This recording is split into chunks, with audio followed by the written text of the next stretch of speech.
안녕하세요. 결혼한 지 8년 차 되는 주부입니다. 저한테 있었던 속 시원한 사이다 사연 하나. 저도 이렇게 여러분께 들려드리고 싶어 준비했습니다. 저는 5살 난 딸아이 키우고 있어요. 저는 어렸을 때 부모님과 함께 미국으로 이민을 가서 자란 교포이고요.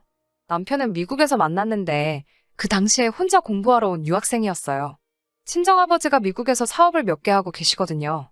사업장을 5개 정도 가지고 있었고 미국에서는 그렇게 큰 부자는 아니지만 전부 월 매출이 매장마다 최소 2억씩은 나오는 가게이고 임대료에 이것저것 다 제외하더라도 달에 매장마다 최소 1,000만 원씩은 벌고 계세요.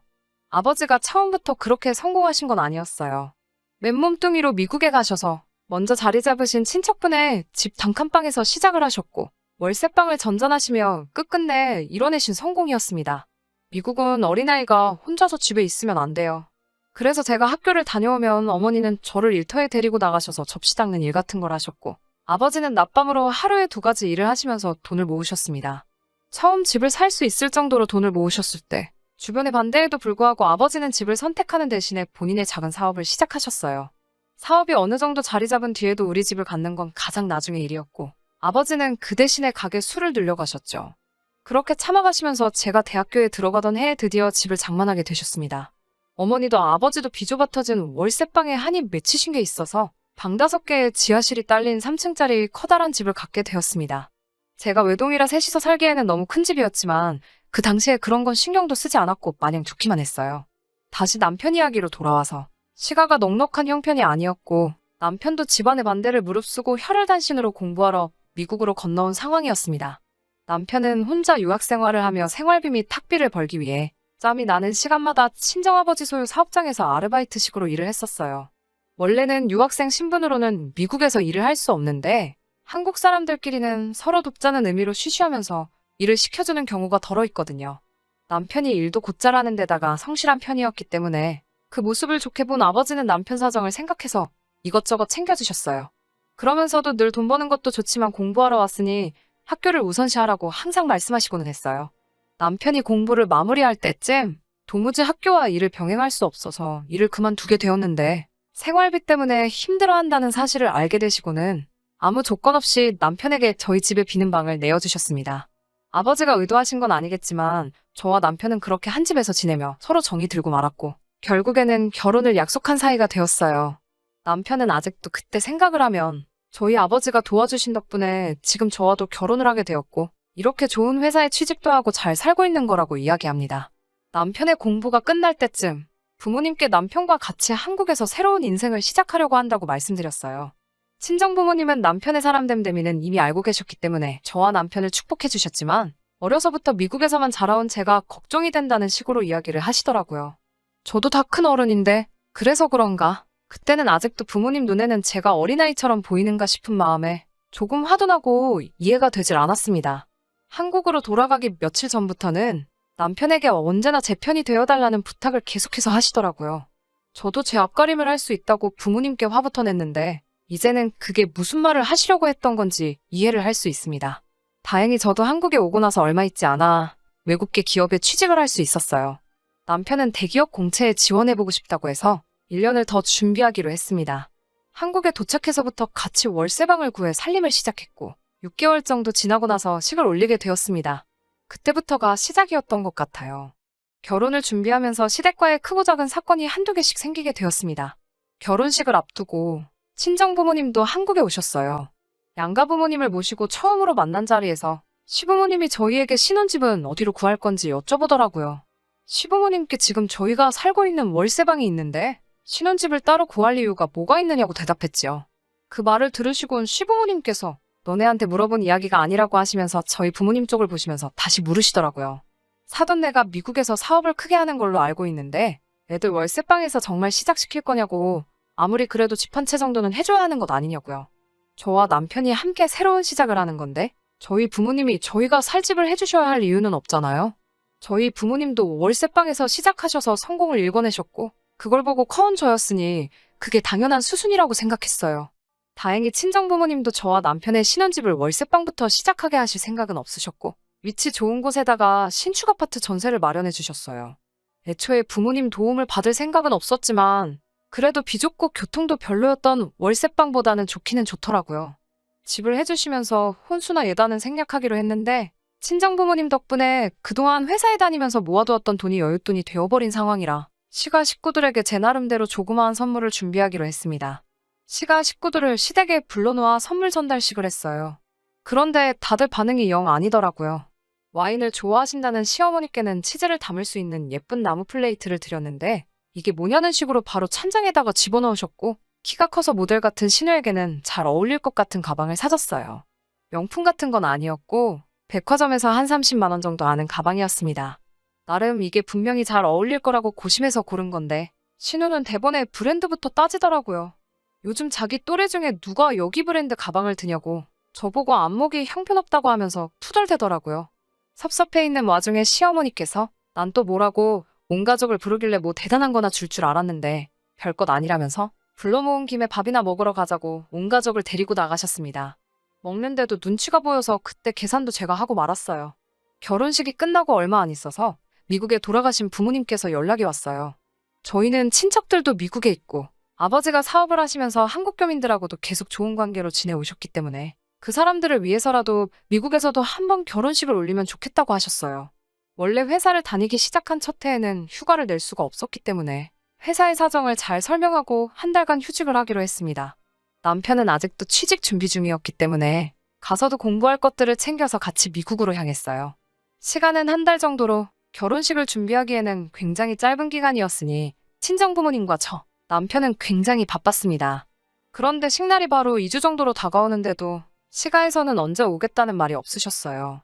몸이 달아올라 제가 직접 전화를 드렸더니 전혀 생각하지도 못한 대답을 해왔습니다. 한국에서 결혼식은 이미 다 끝난 일이고 거기서는 사돈 내가 원해서 하는 건데 우리까지 우리 돈 내고 가야 하니? 세 사람이 미국 가는 비행기표 값이 얼만지나 알고 하는 이야기니? 라고 하시면서 대놓고 비행기표를 사놓으라는 식으로 이야기를 하더군요. 남편과 부모님한테는 도무지 이 사실을 말할 수가 없어서 울며 겨자 먹기로 결국 또 제가 모아놓은 돈으로 비행기표를 끊어드렸습니다. 2주 남짓한 기간인데 캐리어는 얼마나 큰 걸 가지고 오셨는지 차 2대로 겨우겨우 시가 가족들을 태워서 집으로 향했습니다. 차 안에서 신우가 하는 말이 언니, 다음번에 미국으로 초대하실 때는 우리 엄마 아빠 자리라도 비즈니스로 끊어주세요. 아주 불편해서 허리가 접히는 줄 알았잖아요. 이럴 때라도 돈 많은 집 며느리 가지고 계신 것 좀 누리시고 언니도 그참에 효도도 하는 거죠.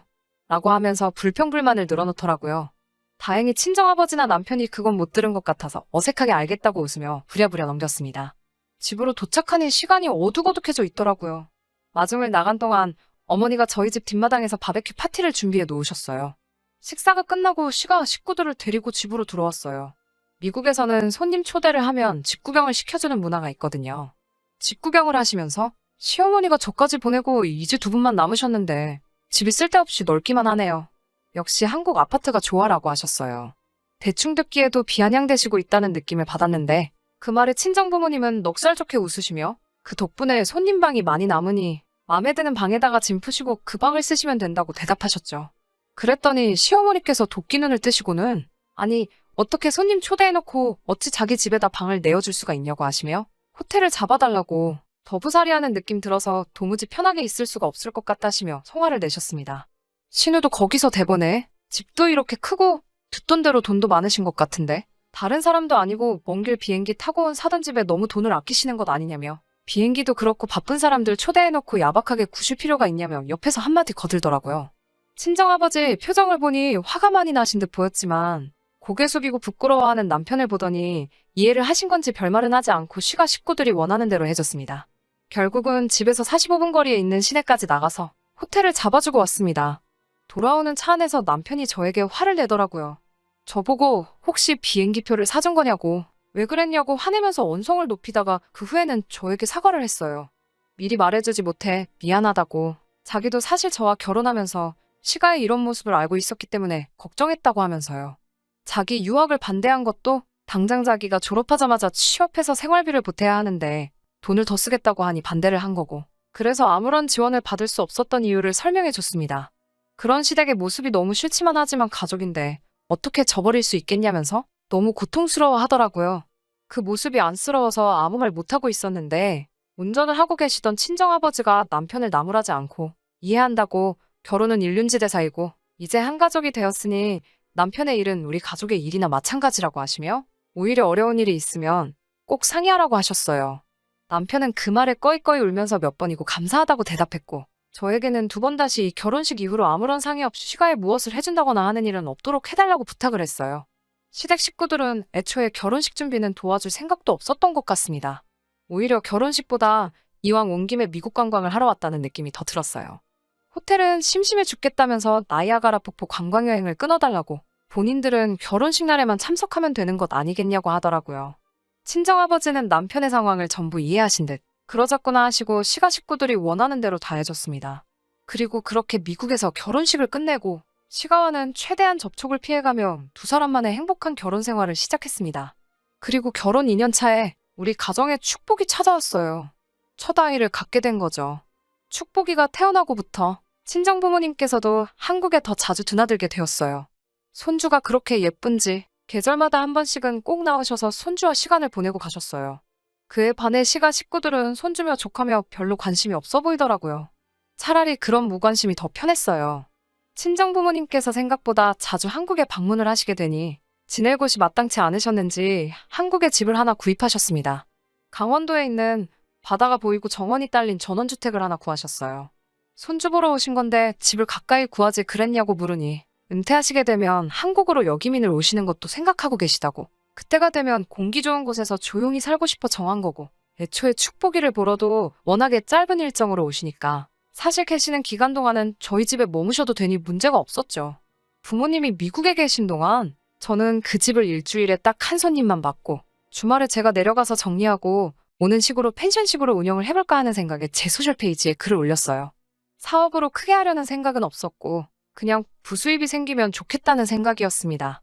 그런데 그 글을 본 신우가 결혼 전에 친구들하고 추억여행을 한번 가보고 싶다고 자기가 그 집을 하루만 쓰면 안 되겠냐고 물어오더군요.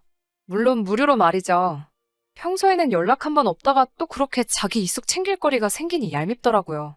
말도 더 길게 하고 싶은 생각도 없고 거절해봐야 또 돈 많은 집 어쩌고 하면서 궁시렁댈 것이 뻔해서 그렇게 하라고 하고 열쇠를 숨겨놓은 곳을 알려줬어요. 제가 관리하기도 하고 지역이 워낙 멀기도 해서 보안상의 이유로 강원도 그 집에 현관문이 열리게 되면 현관문과 입구 쪽 카메라가 저에게 자동으로 전송이 되게 해놓았어요. 그런데 신우랑 같이 그 집을 찾은 사람은 신우가 말한 본인의 친구들이 아니었습니다. 신우가 어떤 남자와 단둘이서 집 안으로 들어가는 사진이 제 폰으로 전송이 됐어요. 심지어 그 남자는 결혼하기로 한 사람도 아니었고요. 친구랑 추억여행을 한다고 했으니 저는 처음에는 정말 친한 이성 친구겠거니 싶었죠. 남녀 사이에 절친이 될 수도 있잖아요. 하지만 신우가 그 집을 다녀간 다음 주말 청소하러 내려간 강원도 집에서 저는 경악을 금치 못했습니다. 신우가 그 집을 사용하고 나서 제가 직접 청소 같은 자잘한 관리를 한다는 사실은 생각도 못했는지 아주 말 그대로 난장판을 만들어 놓은 상황이었습니다. 주방 집기들도 다 꺼내놓고 설거지는 물론 음식 쓰레기조차 따로 모아놓지 않은 채였고 그로 인해 집안은 악취가 진동을 하더라고요. 속으로 욕을 겨우겨우 참아가면서 정리를 다 해놓고 방 정리를 하러 2층으로 올라갔습니다. 그런데 뭔가 이상하더라고요.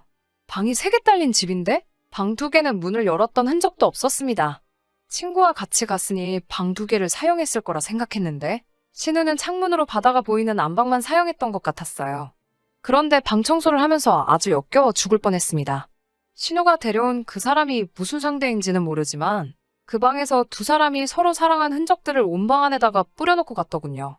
치우다 여기저기 묻은 끈적끈적한 것들 때문에 도무지 참을 수가 없어서 신우에게 이게 무슨 경우냐고 전화를 했습니다. 신우가 대번에 거기에 언니가 왜 있냐면서 울고불고 난리더라고요. 제발 결혼할 사람에겐 말하지 말아달라고 빌면서 말이죠. 그래도 신우가 얼굴 하나만큼은 이쁜 편이라서 어디서 돈 잘 버는 남자를 물어와 결혼을 하게 된 것이었는데 실은 그날 같이 여행을 온 사람은 결혼할 사람과 만나기 전까지 사귀던 애인이었다고 하네요. 신우가 저에게 2번 다시 귀찮게 안 할 테니 제발 모르는 척 해달라고 이 결혼을 꼭 하고 싶다고 울며불며 필길래 그렇게 해줬어요. 결혼한 그 남자한테는 정말 미안한 일이지만 제 마음의 평화도 중요했기 때문에 그러기로 했어요. 그날 이후로 거리도 너무 멀고 돈 얼마 더 벌자고 모르는 사람들이 집을 사용하게 하는 것이 본전도 안 되는 것 같아 펜션식으로 운영을 하는 건 포기하기로 했습니다. 그 집은 그냥 한동안 빈집으로 내버려뒀어요. 그러던 어느 날 시부모님에게서 연락이 왔어요. 요즘 시국이 이렇다 보니 본인들 안전할 생각에 서울을 떠나서 살아보고 싶다고 하시면서 그 집을 내어달라고 하시더라고요. 집이 사람 손이 타야지 관리가 된다면서 자기들이 살면서 관리까지 해줄 테니 관리비 명목으로 돈도 조금씩 내놓으라는 식으로 말하셨습니다. 친정부모님이 오셔도 거의 저희 집에서 같이 머무시는 것도 다 안다며 너는 뭐가 그렇게 불만이라 시부모인 자기들한테 빈집 내어주는 게 그렇게 아까운 게냐며 치사하다고 따지시더라고요. 막무가내로 본인들이 거기서 살겠다고 하시는 말에 끝까지 안 된다고 대답했습니다.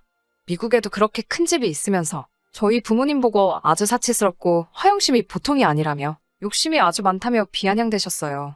그 집은 결국 사람 손이 안 타서 폐가가 될 거라며 안 좋은 말들을 퍼부으시더라고요.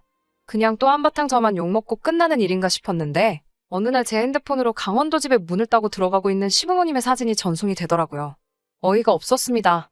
상황을 보아하니 이제 더 이상 저를 귀찮게 안 하기로 약속했던 신우가 그래도 거기서 하루 지내봤다고 제가 그 집 열쇠를 어디다 숨겨놓는지 뭐 그런 것들을 다 말해버린 것 같았습니다. 제 핸드폰으로 사진이 전송되도록 보안 시스템이 되어 있다는 건 아직도 상상을 못했는지 제 허락도 없이 몰래 강원도 집에다가 아예 살림을 차리시더군요. 현관문을 열었다 잠궜다 들락거리실 때마다 제 핸드폰으로 계속 그 모습을 봐야 하니 나중에는 화가 너무 나서 못 참겠더라고요. 남편에게 이 사실을 말하자 남편이 대번에 제 편을 들어줬습니다. 자기가 이렇게 세상에 나올 수 있었던 건 시부모님의 은혜가 크긴 하지만 지금 이렇게 좋은 삶을 누리며 살고 있는 건 장인 장모님 도움이 크다고. 아무리 자기 부모지만 반복되는 아나무인 같은 상황에 자기는 앞으로도 이 연을 끊고 살 수 있으니 이 상황은 제 마음 내키는 대로 하라고요. 제가 어떤 결정을 내리던지 남편은 제 뜻을 따르겠다고 하고 시부모님을 포기했어요. 저는 당장 경찰을 대동해서 그 집을 찾아갔습니다. 시부모님들을 무단 침입죄로 전부 다 끌어냈어요. 제가 찾아올 거라곤 당연히 생각도 못했을 거고 더더욱이 경찰을 불러서 시부모님인 자신들을 내쫓을 거라곤 더더욱 생각도 못했을 겁니다. 엄청 당황해서는 처음에는 네가 어찌 하늘 같은 시부모를 어쩌고 하면서 성질을 내셨는데 제가 아랑곳않고 강경하게 나가는 모습을 보더니 여기서 쫓아내면 우리 어디 가서 살라고 하는 거냐면서 제 무릎을 붙잡고 빌듯이 말하시더라고요. 서울의 미국 집보다 더 좋다고 하시던 살기 좋은 아파트 가지고 계시잖아요? 그 집으로 돌아가면 되는 것 아닌가요? 하고 물었더니 엄청난 사실을 이야기해 주시더라고요. 알고 봤더니 아는 사람한테 들은 주식 정보를 가지고 큰돈 벌어보겠다는 생각에 집을 전세로 돌려서 전세금 받은 돈으로 주식을 전부 매수해버렸다고 하네요. 애초에 그 이후에 시부모님은 빈집으로 남아있는 친정부모님의 강원도 집에서 살 생각을 염두에 두고 내린 결정이었던 거였죠. 그런데 며칠 만에 그 주식은 휴지 쪼가리가 돼서 시부모님은 쫄딱 망해버린 상태였고 전세금을 돌려줄 돈도 없으니 당장 오갈 곳이 없어진 상황이었던 겁니다. 남편을 그 자리에 데려가지 않은 건 잘한 결정 같았어요. 남편이 있었다면 마음이 약해졌을 수도 있는데 저 알아서 하라는 남편의 말도 있었으니 더 매몰차게 행동할 수 있었습니다. 시모에게 그건 제가 알 바 없고 제 허락 없이 여기 계시면 무단 주거 침입이고 여기서 지금 짐 안 빼고 계시는 건 퇴거불응이니 법대로 하면 징역까지 살 수 있다고 으름장을 놓았어요. 여기서 사는 건 절대 허락 안 해줄 생각이니 신은혜로 가시는 게 어떻겠냐고 말했죠. 결국 시부모님들은 짐을 빼서 결혼한 신은혜로 향하셨고요. 그날 신우는 대번에 어떻게 사람이 그럴 수가 있냐고 하면서 저보고 마음 고쳐먹고 상황이 이런 상태이니 가족이 돕는 게 당연하다고 시부모님께 그 집을 양보하라는 식으로 저를 훈계를 하더라고요. 여기서 끝낼까 했는데 더 이상 봐줄 수 없었습니다. 신우에게는 저보다 더 가까운 가족이시니 응당 신우가 모시는 게 맞지 않냐고 한마디 했어요. 옆에 있던 남편도 이제 자기의 손을 떠난 일이고 무조건 제 결정에 따르고 이 상황을 후회하지 않을 거라고 저에게 용기를 북돋아 주더라고요. 남편의 말이 끝나자마자 저는 신우의 남편에게 연락을 했어요. 신우가 결혼 직전에 몰래 만나던 애인과 그 집으로 미롤 여행을 다녀왔다는 사실과 함께 그때 찍힌 사진을 보내줬습니다. 보수적인 데다가 그 집에서 갑의 입장에 있던 신우의 남편은 당연히 이 사실에 엄청나게 분개를 했고 신우의 집으로 피신 갔던 시부모의 신우까지 함께 묶어서 밖으로 내쫓아버렸어요. 처음에는 어떻게 가족에게 이럴 수 있냐며 온갖 욕을 하며 분개하던 시가족들은 셋이서 친척집이나 숙박업소들을 전전하다가 결국 저희에게 미안하다고 이제 그만 자기들을 용서해달라며 제발 자기들 좀 살려달라고 빌더라고요. 밖에서 얼려 죽일 수는 없으니 지금은 강원도 집을 쓸 수 있게 허락해준 상태입니다. 다만 그 기간은 이번 겨울이 지날 때까지예요. 물론 잔인하게 밖으로 시가족들을 내몰 생각은 없지만 단 한 번만 더 친정부모님을 모독하거나 어떻게 빈대붙으려고 한다면 다음 기회는 없다고 확실하게 못을 박아두었어요. 남편은 어차피 이렇게 연을 끊기로 한 거 뭐하러 한 번 더 기회를 줄 필요까지 있냐는 식으로 어느 면으로는 저보다 더 독하게 마음을 먹은 것 같아 보이지만 아무리 싫어도 남편의 가족들이잖아요. 정말 한가족으로 저희를 진정으로 위해주는 모습을 보인다면 친정아버지께 말해서 전세금을 갚아주고 시부모의 집도 찾아주려고 합니다. 시가도 못된 심보 고쳐먹고 앞으로 양 가족의 별탈 없이 행복한 일만 가득했으면 좋겠어요. 그럼 제 사연은 이만 여기서 마치도록 하겠습니다.